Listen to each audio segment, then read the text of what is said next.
Primeira carta de Paulo aos Tessalonicenses.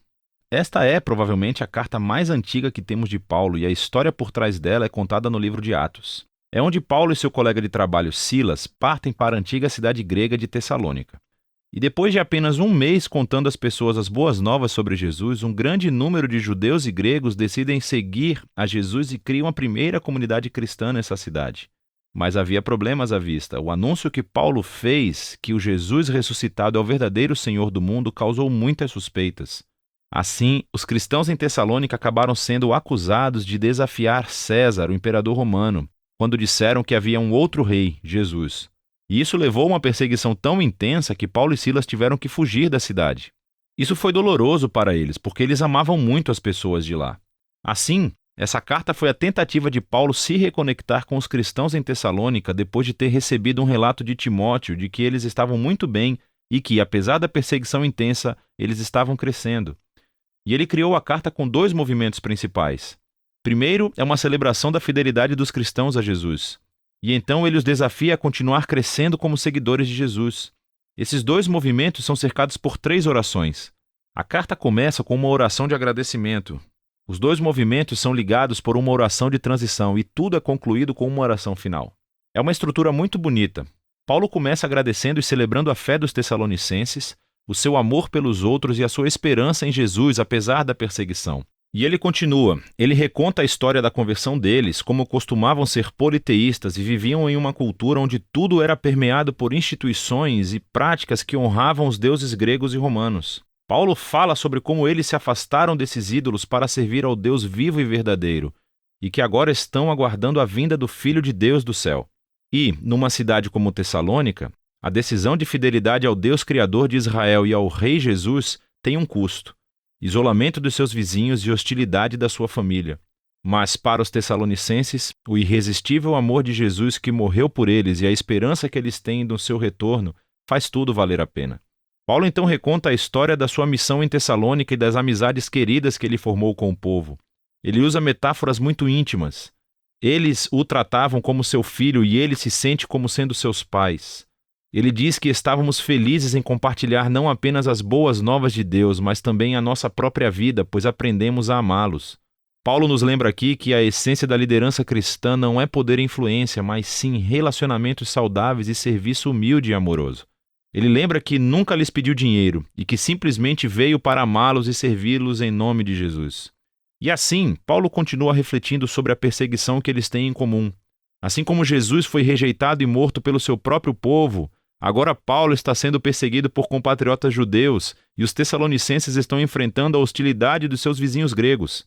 E de uma maneira estranha, Paulo sente consolo ao saber que juntos os seus sofrimentos são uma maneira de participar na história da vida e morte de Jesus. Paulo então fala sobre a angústia que sentiu quando ouviu falar das dificuldades que os tessalonicenses tiveram depois que ele e Silas fugiram. Por isso enviou Timóteo para apoiá-los e ver como eles estavam. E para sua alegria, Timóteo descobriu que eles estavam bem. Eram fiéis a Jesus, estavam cheios de amor por Deus e pelos seus vizinhos, e desejavam ver Paulo tanto quanto ele desejava vê-los.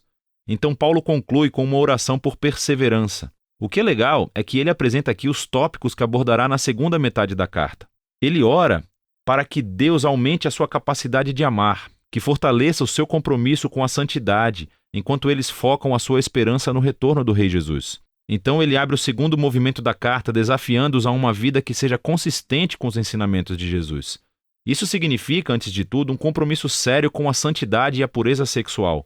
Em contraste com uma cultura promíscua e sexualmente destrutiva ao seu redor, eles devem seguir o ensinamento de Jesus sobre experimentar a beleza e o poder do sexo dentro do refúgio de um relacionamento comprometido com a aliança do casamento.